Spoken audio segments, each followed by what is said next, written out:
Gabby here is going to be our model. She's a good girl for bathing. What we suggest is using this mane and tail product. It's very nice for the dog's skin. It's very gentle on them. The other thing is always dilute your shampoos. Don't ever put direct shampoo on a dog unless you've been instructed to by your vet. Shampoos tend to have a lot of different chemicals and things in it that can be harmful to the skin if put on full grade. So when you add water into it, you kind of break down some of those chemicals so it's gentler on their skin. And you can do that using we got that at the dollar store. We got this at the dollar store, as Nicole just said. Yeah, so it's really easy to do. It even has your measurements on it, your ounces and milliliters. So for using this mane and tail, I'm going to put 4 ounces of the shampoo in it. I don't even think I actually need to use that much for Gabby. I think I'll just put an ounce. But she is a tiny little one. For your bigger guys, you're going to go up to that 4 ounce. But for her, she's just little. So I'm going to put an ounce of shampoo. And I'm going to use water for the rest of it. A handheld shower. I guess I should wait for this to fill up.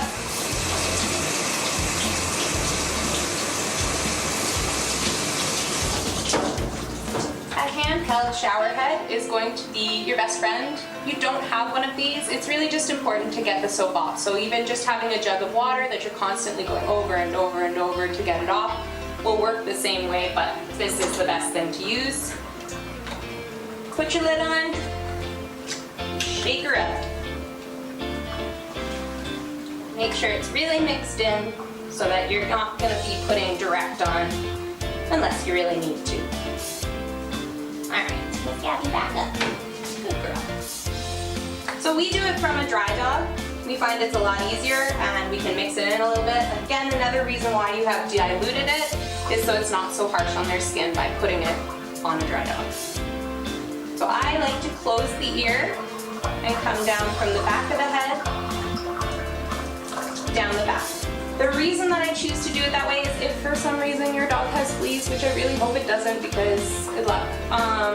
But if for whatever reason your dog has fleas, the first thing you're going to notice is as you go to wash this spot is they're going to run for the openings, so you will see them move from here. So that's why I start from there, do a stripe down the back and above the tail where you will also see them running for any kind of spot to hide.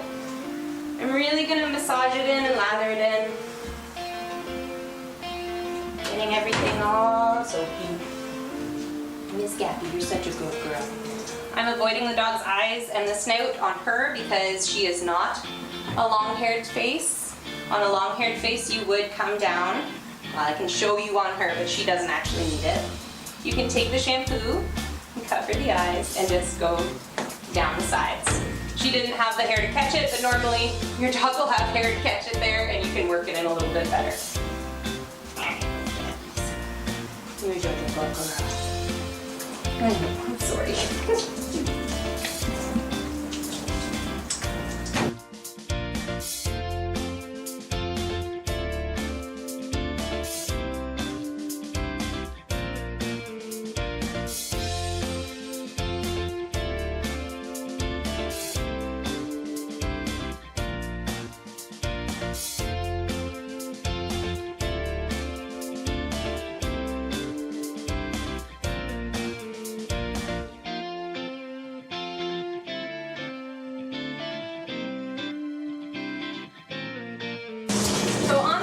Dirty dogs that you have that have not had a bath in over a month, you're going to want to double bathe them.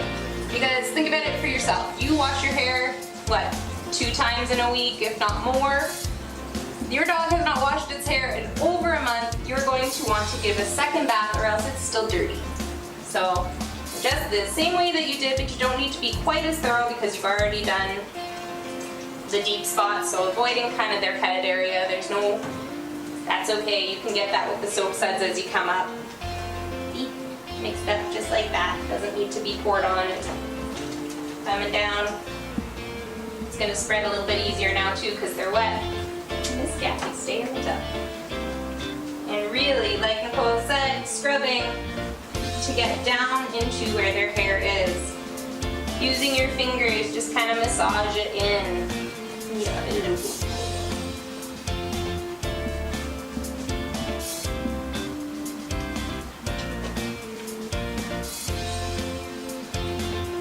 spots, even the ones you don't want to get into, need to be washed. The little toes gotta get washed.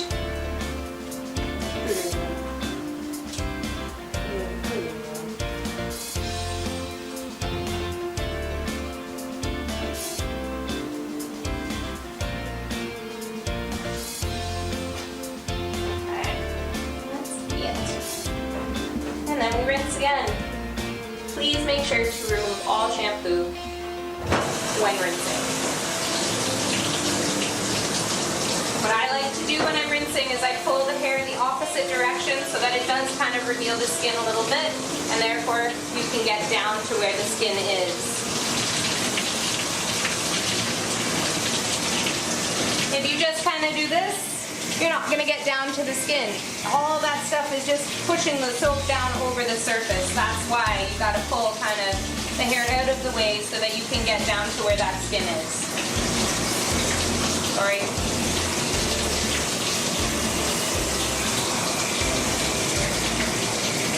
I know, Miss Gabby. Washing the face is extremely important not to get it down into the ear canal. We suggest even putting cotton in your dog's ears if they are prone to any kind of ear infection. Cotton in the ear goes a long way. But if you don't have cotton in their ears, another thing is to pull the ear like this so that the ear hole is covered. Come from the opposite direction, pulling them down, and rinse like that. It's not their favorite thing, to be honest, but it keeps them safe. Sorry, Miss Gabby. I know.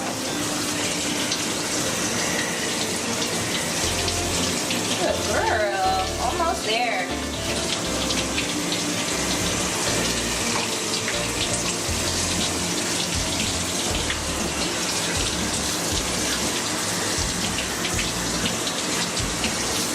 Okay. And that's it. You should feel almost like a squeaky clean feeling from this dog. If they are properly cleaned, your fingers should almost just squeak across them. And that's how you know that they're clean. That's it. After that, you go into drying, which is its own thing. Alright, so stay there, Miss Gabs.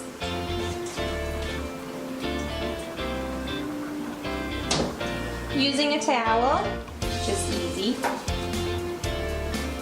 Really work that hair out. The more moisture that you get off your dog with the towel, the better. It causes for less mats, it causes for quicker drying, and it causes for less kind of concern with getting hot spots or any of those issues that come from having moisture on top of the skin.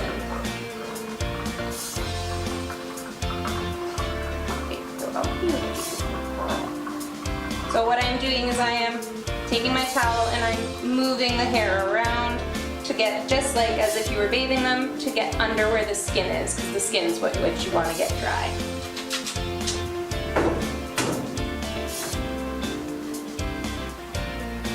And that's how we dry. Pretty straightforward.